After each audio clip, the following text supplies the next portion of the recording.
My name is Benedict, And mine is Edel. and together as a couple, we are called the Sakwas, for those friends that know us well. Thank you. I presume I'm the one who saw her first, and we met in our teens.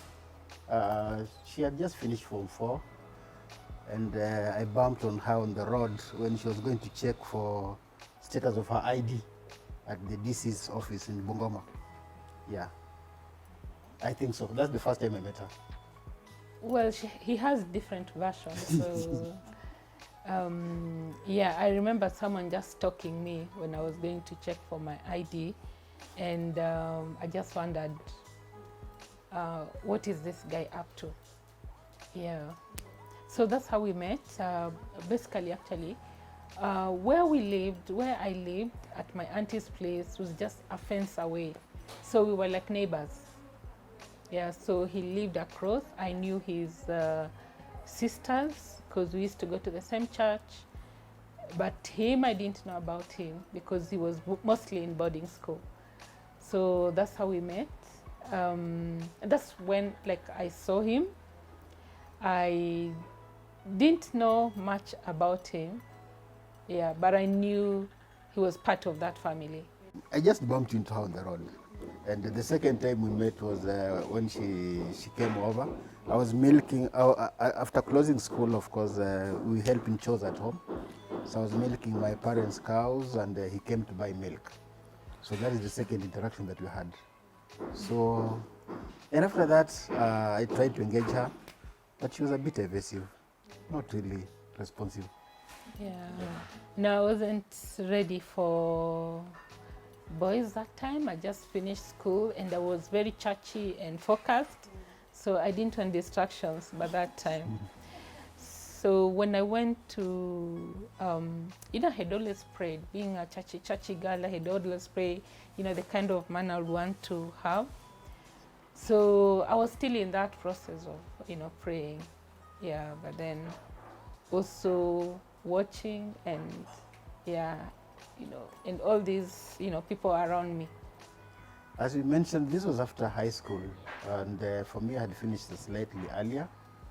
Now, coming from a border town to neighboring countries, what used to happen is if your parents felt that the grade you've scored is not the best to take you get a best course, to give you best life the way they anticipated or thought, then what they used to do is to take us to Form 5, Form 6 across the border. So I found myself, I was going to Uganda to study for Form 5, Form 6.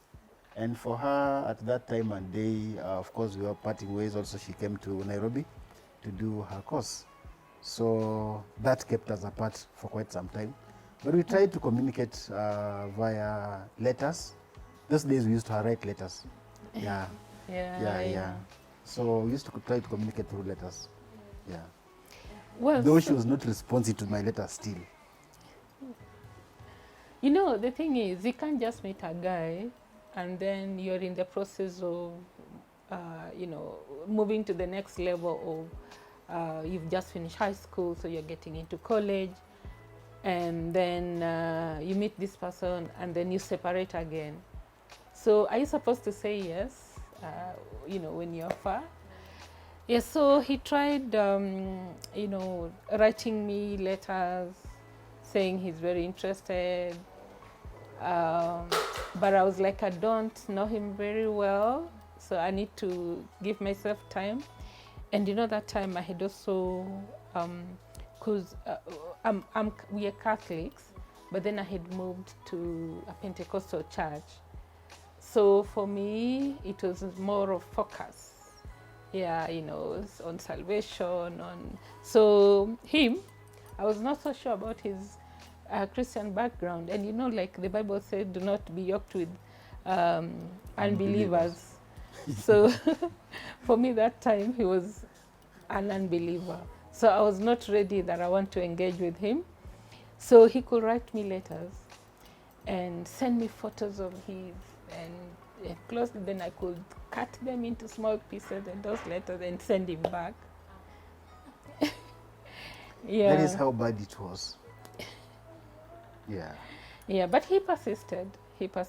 So Um, and so I got into college.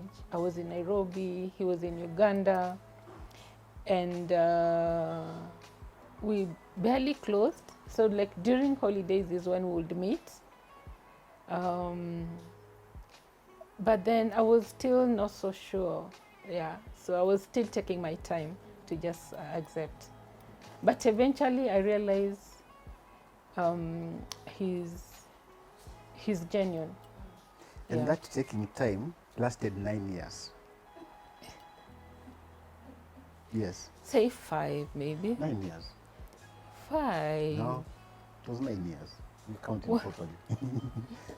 So in other words, we've been friends for 30 years and we've been married for 21 years. So now this is according to my records. So in between there, we all went to college. We're in college, and we needed to give each other time to finish school. So that took like about 5 years, and I think then at that point when I was like, okay, it's fine, then we can start the relationship. So that's when we started. And even him, he then finished also college, right? Were you in Yeah. college? Yeah. But I started to work earlier when he was still finishing school. Yeah. So basically, we would just visit each other and, like after Do now. picnics, Yeah. just walk around and chat and talk and try to know each other more. I think in life, if you know what you want and you clearly have focus on what you want, then you stick to it. Because I think being in a medical field and what I was seeing and experiencing at that time and day wasn't a good picture. Because that is the time I think HIV had just really ballooned or picked up so much, and we were having so many patients all over in the wards. So I was rather focused on where I wanted to go in life and who I wanted to do that life with. Yeah. I felt like he was very respectable and I was really comfortable in his space. He didn't rush me into things. He was very patient with me. That's one thing. And I felt like his love that time was really genuine. And given that, of course, coming from his background, I also thought that he also came from a good family. Given that even his sisters were my friends. Yeah. She was someone who was predictable. So if you discussed and shared on something, she'll actually go ahead and do what is supposed to be done. So that is the first thing. Second thing, she was open in communication in terms of what was in her mind at any one given time. And the third thing, I think, was all about, in that aspect of openness and sharing, I think I picked a lot of things that made me endear to her in terms of her gracefulness on how to do stuff. And I think those three were good for me when I was looking for a mother figure for my kids to be. Yeah. Well, so for me, first of all, that at that moment, I would say his English was impeccable. Wow. Like the way he could speak, even those letters, the way he used to write them, in those nice, right? You guys are Gen Zs, you didn't experience this, but we used to have very nice writing pads where you could love. Yeah, they were floral on the side, pink, and very nice, neatly, organized. And he could send me like 5 to 10 pages. So you can imagine every time you receive that letter, you just like salivating to just listen to it. And you know what? Surprisingly, we still have those letters up to now. Yeah, because there was a lot that we used to communicate during that time that we were distant. Yeah. So they're good for reference purposes to know those dreams that you are holding Are they coming to fruition or they are not? And what is hindering them from coming to fruition? Yeah. I also remember we had like, when now we had just decided, okay, fine, this has been going on for quite some time. Now we need to move to the next level. I remember we came up with a prayer that now this is what we really want. We even wrote it down and printed it in a very nice, and we still have it. It was in 1997. In 1997. Yeah, just to look back at, this was what our dream was. We want to have this family that is God-fearing, and also something else that really attracted me. He looked very responsible. Yeah. I think for me, my parents were a bit hesitant. And in normal circumstances, usually say the girl's side is usually the one that gives problems. So I think for me, my parents on my side are the ones who were a bit hesitant because according to them, the presumption was that after finishing the first aspect of school, I should have moved to the next level. And when the next level I've been able to achieve that, then possibly I can be able to fully settle down. But on the other end, coming from the background of the medical field and what I was seeing in the field, my thoughts were that if I settle down and with someone that I love and care for, possibly that will also help me to be much more responsible, organize myself and move to the next stages with ease. So that is actually what I did. So along the way, they had to melt down and they accept to support us to move to the next level. So for us, my parents on our side is like, we had like dated for so long. So everyone was like, when are you guys ever going to, settle down? And because it took really some time. But then what happened was, what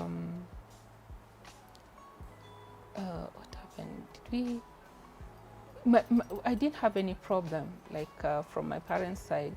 They really embraced him very well. So I guess, like for my mom, all she wanted was her daughter to be happy. Yeah. And actually, by virtue that she started working earlier, and at that time I was still finishing college, what happened was occasionally I could communicate to her that I would be traveling to Shags, and maybe she had something that she needed to drop to the mom, and she had not managed to do that.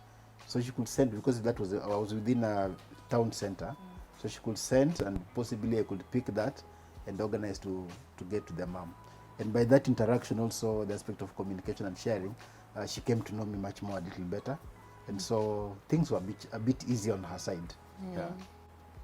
I think we didn't do a traditional wedding on our end. But what we did was having agreed on our end that this is the path we want to take, the best that we could do was to engage our parents on how best they want to support us to take that path. And the second thing, of course, was to engage our friends, and we started the plans.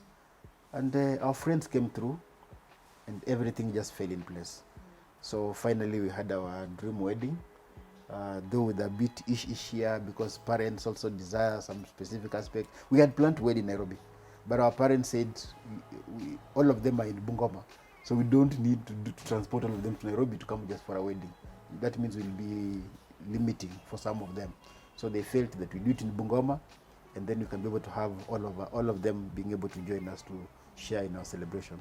And that is what we did. We had to come down and ask our friends to join us there. Lucky enough, they did, and we enjoyed ourselves. But just to mention before that, because we used to go to St. Paul's University Chapel, and before now, when you have to go through the sessions, the premarital counseling sessions, and I would say that the sessions were really very critical for us in just being like an eye-opener, or as much as we had been in the relationship for quite some time, but still it gave us like a fresh reflection, giving us like an eye-opener of just how relationships are, marriages. But again, remember at that moment we were still doing long distance, so it had its own challenges, because like we would have really wished to be together, and just build memories together and all that. But then still, what we did was, as much as possible, we tried to spend really quality time together whenever we were together.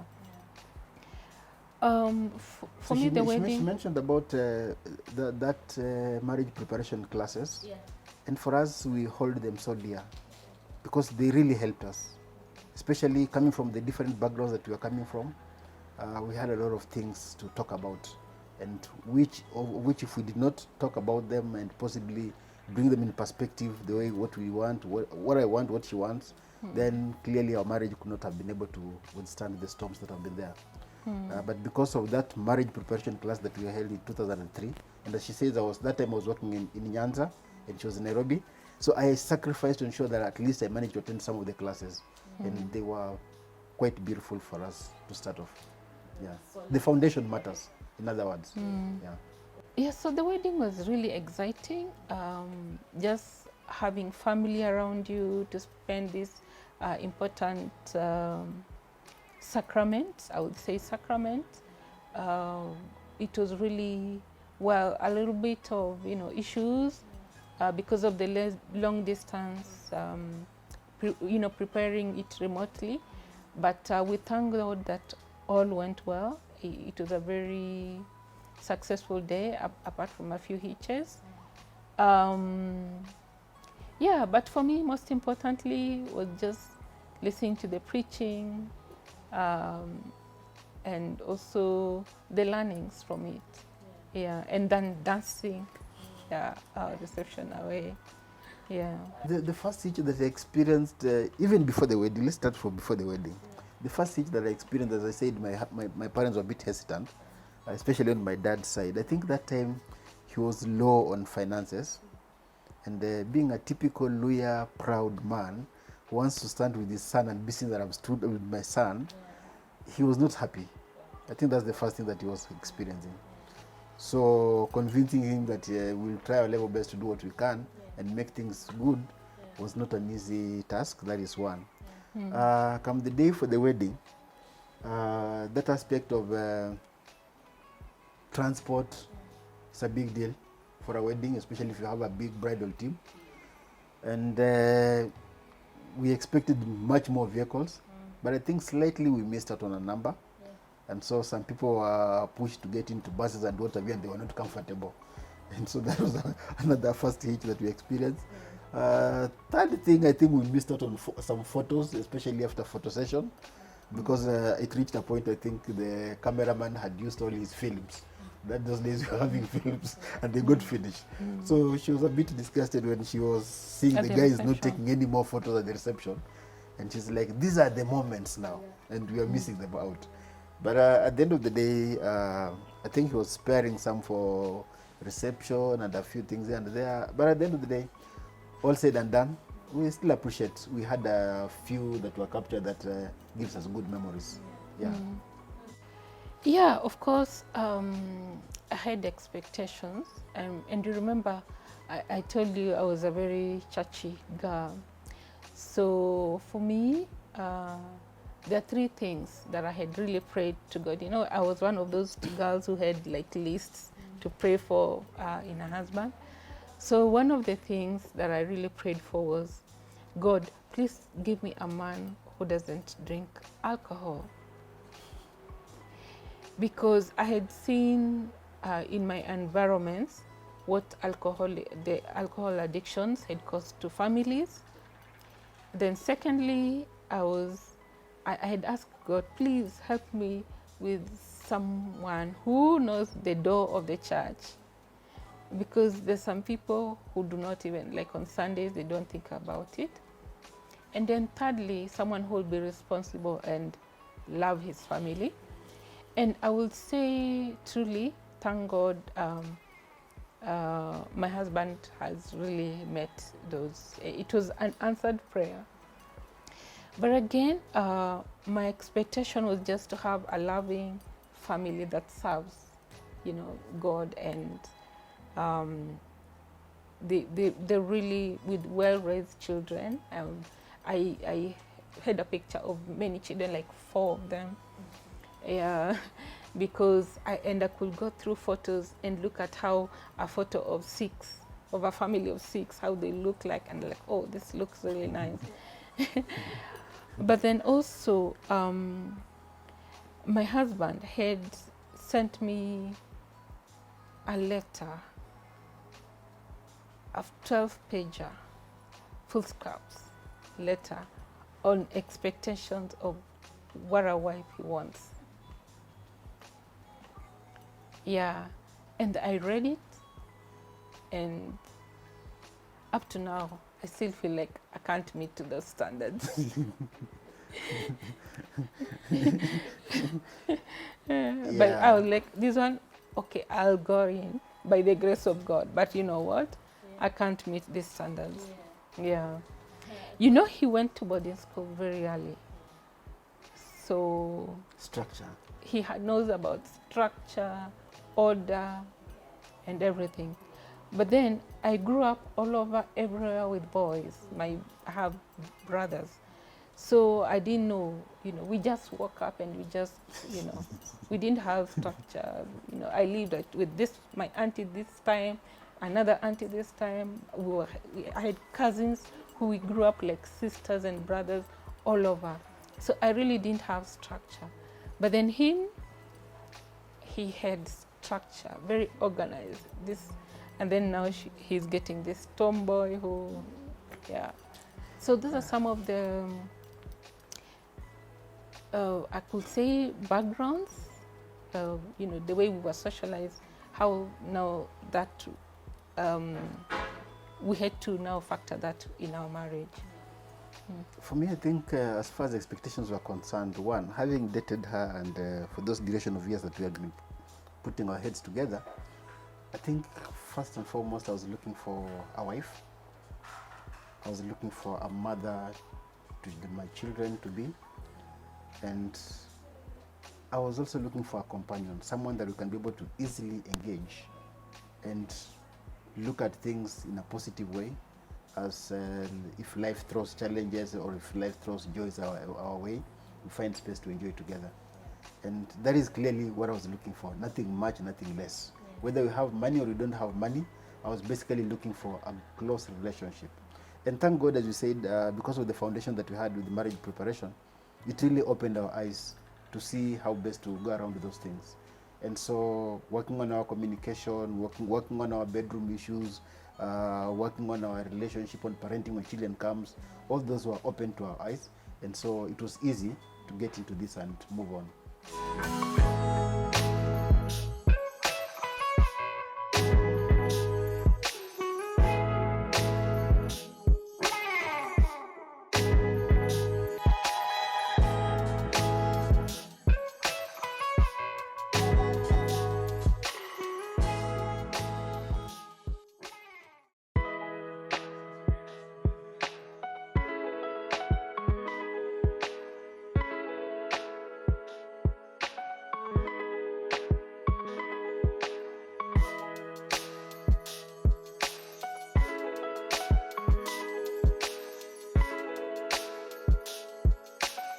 I think the first few years of marriage were, partially there was fun, and partially we started experiencing challenges.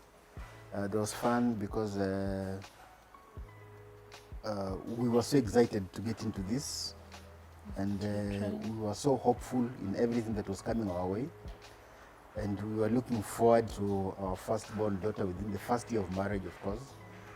And so right now she's 21 years. Our second born is 18, our third born is 13, and the last born is 10. 10. Yeah, and if the fathers come, we'll receive them because we are still young. So at that point and day, we were excited, we were hopeful, we were seeking fun in all this. Because we are initially, partially during our dating too, we are finding space to have fun. But then the challenge that we were having at that time, as we were starting off, was because I was working in Nyanza and she was in Nairobi. So distance was a big deal for us. Yes. Yeah, so also apart from distance, it was very exciting because we got into marriage when we had a baby, the excitement of having a daughter. just thanking God. Of course, now going through the issues of just trying to bring her up, especially like I was alone mostly because he was away. But then also at the same time, I was also having a very demanding work schedule where we could go like sometimes long hours of working. So just having that work-life balance was also tricky, like for instance, he's away during the week and he comes like every 2 weeks. So when he comes every 2 weeks, that's the time we are supposed to spend quality time. But then again, I'm also busy at work. So I think during our first days, raising kids, that is one of the challenges that we really had.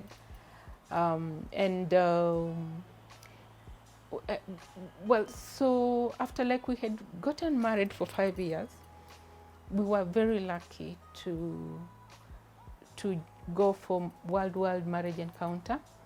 That is one of the like sessions with the Catholic Church that couples who've been married for over 3 years can attend just to experience and to learn how to do this marriage thing. Yeah, and I would say it was really helpful to us, and thank God we went for it when we had just been 5 years in marriage. Of course, different times we have different issues, but then it just gives you like a formula on how best to handle your conflicts.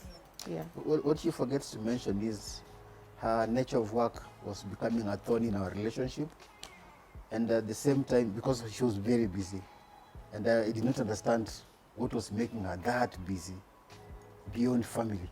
That's not the point. And at the same time, now for me being away, and I come also want to engage, and she's also not available. So I think it was a big deal for us. And so it reached a point at that day and time whereby I think I was feeling like I made a mistake. So even if he's mentioning about that program that helped us to refocus, at that time I was thinking like I made a mistake. And I even now started thinking like, there's no need of traveling to come and see my family because she'll not be there. And I'll find that the girl is being raised by the house help. That is not what we prescribe to. So that program that she's mentioning that helped us to refocus, I think just came in good time because I was actually almost giving it up. Yeah. And so for me, I look at that program that she's mentioned, the Worldwide Marriage Encounter, as something that not only gave us a key on how to handle our issues, but much more so like it helped us to review our relationship, where we had come from, where we were at that time, and where we wanted to go, and the things that we needed to do so that we were able to go that direction that we wanted to go. And that is what has kept us going up to now. Well, so I would say it was actually really tricky. And then at some point, then I went back to school. So your school, I remember when our second baby was being born, I was just in the middle of exams. So like you finish exams and then 2 weeks, you give birth, 2 weeks you have exam. So it was really tough. But then he's always very supportive, especially when it comes to children. Then eventually, after some point, I now have stopped working and got into business. And I think the fact that I got into business now when our kids were still very young was very helpful because now at least I worked mostly from home. So I was there, and that was really, really helpful. But again, with time, he also moved to Nairobi. So at least we got together and it got a little bit easier. Yeah. But parenting was just, well, I keep on saying parenting is no mean feat. None of us really have a manual. But I think we have tried to raise our children in the best way how. Yeah, just mostly, tried to create, family tradition. This is how we do things. This is what we need to do. and these are the rules, and just working with our kids day to day. Yeah. Yes, so as she mentions, by the time our second born was being born, I had just secured my transfer to Nairobi, and specifically I was now working in Kiambu. And so being available for me was important. And given that's also almost the time that she transitioned from being employed to starting a business, that also made a plus for us, because now we were available to each other, we were available for our children, either of us. And at the same time, it gave us that room to be able to see the direction that we wanted to take, especially on parenting front. Because we had purposed and say that we want to be there for our children. And that we've actually done good enough for the last 21 years. We've been able to drop our children to school from kindergarten up to the firstborn is now in third year university, the secondborn has just joined university, and we would drop them to school every single day without fail. And that has been a plus for us. And even these are the younger ones are still enjoying the same. But now the elder ones are now getting their driving license so they can help us once in a while to pick and drop. Yeah. But we are not saying that we want to relegate that responsibility. We still want to be there in our children's life to ensure that they take a certain path that helps them to know the values of family. Yeah. But of course, not easy, but we've also tried as much as possible, like have conversations with them during those moments, pray with them as we go to school, when we're coming back, just have conversations. And I will say we have tried on our part. Of course, I keep on saying we are not a perfect family, but we are just a normal family. Yeah. But intentional. We're intentional about everything that we do. Yeah. Life is easier and better when you work with others, and when you find people that you are accountable to. And to that extent, we've been very lucky, especially from our marriage preparation class. We were able to get a couple that has been remained very dear to us. That is Job and Rosa Thiga. Very dear couple to us, and we really treasure them. We share a lot, from their firstborn to our secondborn to kind of life like that. Yeah, it's just like it was God's plan that this is a couple in our life, and we've been working with them. So we are basically more of like age mates in that light. The second couple that is very, very dear to us is an old couple that we got interested in when we went for our marriage encounter program. That's a couple, it's a well-known couple in this country. They are authors of family books. This is called Tom and Lynette Lichuma. They are much older than us. But you know they say, married for over 40 years, and they say when you wash your hands, you can sit with the elders and dine with them. So we've been able to tap on their wisdom, we've been able to enjoy their advice and counsel. At any one time we need help, and their door has remained open to us at any one time we need them. And that has been quite a support. Now that we can't reach our parents at any one time sooner, that apart from phone call, which might not be able to give us much. So they have remained very dear to us. And then we also have a younger couple that we also put in place, and they are very good friends. They bring a lot of energy. That is Robert and Joyce Maina. They're such a nice couple, and we really enjoy the moments that we share with them when God grants us opportunity for that extent. And we do parenting together, we do dines, once in a while we can go dine together. And it gives us level-headed in everything that we do. Above everything else, we challenged ourselves, and the church also challenged us to be part and parcel of the marriage preparation classes. The one that we attended in 2003, the couples that had been doing that were volunteering, and at some point they of course now are relocating from Nairobi and all that. So we were asked to step into those shoes. And of course we had to put together a number of couples to help us also do the same at our church. And that also helps us. As we work with others, we also challenge ourselves. Are we living the values that we're sharing with others? And that has been a plus for us. Yeah, so we've worked, and also being in that family life ministry, we've had issues where even our priests have referred couples to us to just walk with, journey with.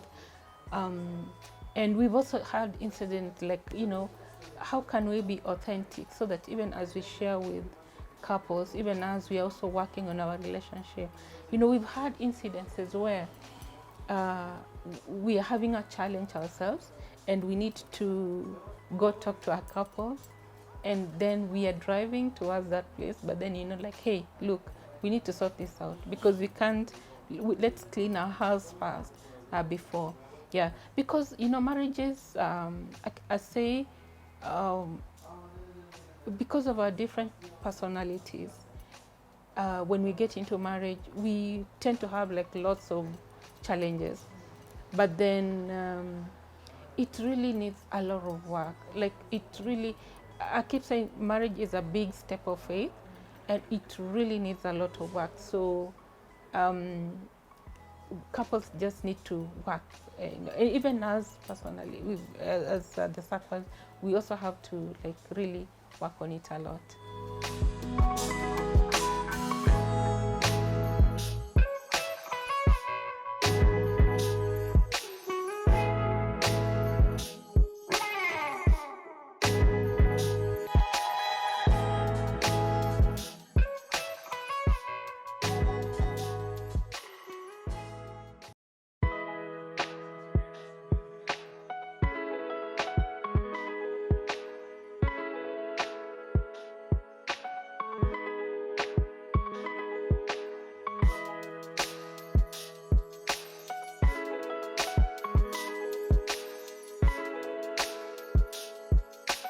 I am a man who will fight for your honor.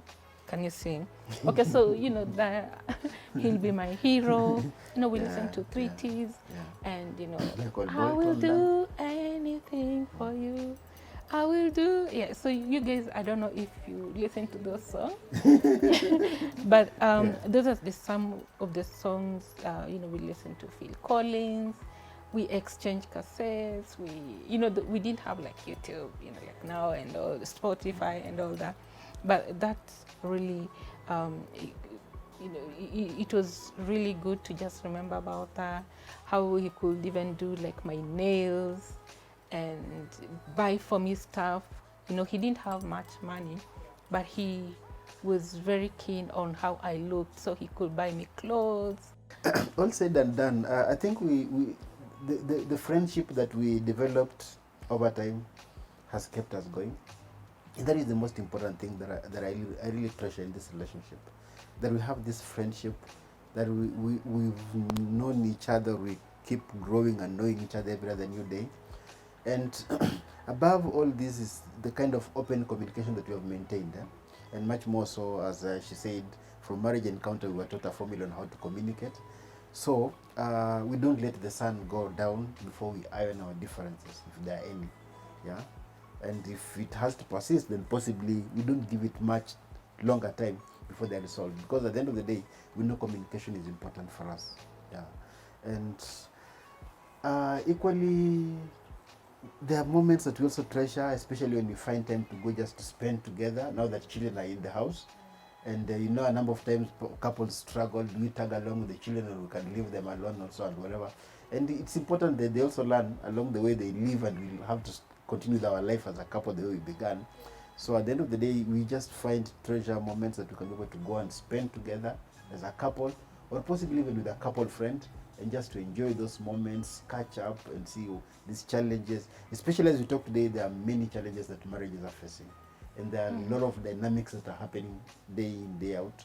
And so unless we are focused, we're intentional about your lives as a couple, then you'll find that we lose a lot as far as the relationship is concerned. Well, I think for me, one of the biggest challenge that I can remember was, I think this was like really took a toll on our relationship, is when I decided that, okay, I've been running business and things are not working out because of COVID, and I want to go back into employment. Yeah, that was a big one, because my husband, like, you're not going anywhere. You have to be here to run this business. Then they're like, no, this thing is not working and I can't be here. I must move. So I was really stubborn. Yeah, and that brought a lot of conflict between us. I think that is like one of the greatest challenges that I can remember during COVID. Like any other relationship, even despite going through the marriage preparation, despite going through marriage encounter, challenges still always arise and they always seek solutions. So as I said earlier, I think for one of the most important things for us is that when we are faced with conflict or we are faced with a challenge, we seek a way of facing it head on. We don't put aside and assume that it will resolve it by itself, or assume that someone will find bearing by in one way or the other. No. What has happened all the time is that whenever there's a conflict or there's a challenge in a relationship, is that we seek space to sit on the table. But much more so, we've grown to know when one is going through something.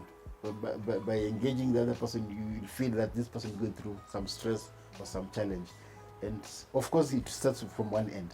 And so by that virtue that I'm able to determine that possibly she's going through something, I would wish to let her first calm down, whether I'm the cause or something else is the cause. Because conflicts either arises from within or from without. So I'll allow her first to calm down. Or if it's from my end, she'll also allow me first to calm down. I withdraw and think through first. So that when we sit on the table, we basically focus on that challenge that we're having and not reviewing other aspects that happened earlier or looking at who did what or who did not do what. So one of the key things that we also actually encourage couples to do is when we have a conflict, we encourage couples to face that conflict just the way we do. We face that conflict with an I perspective.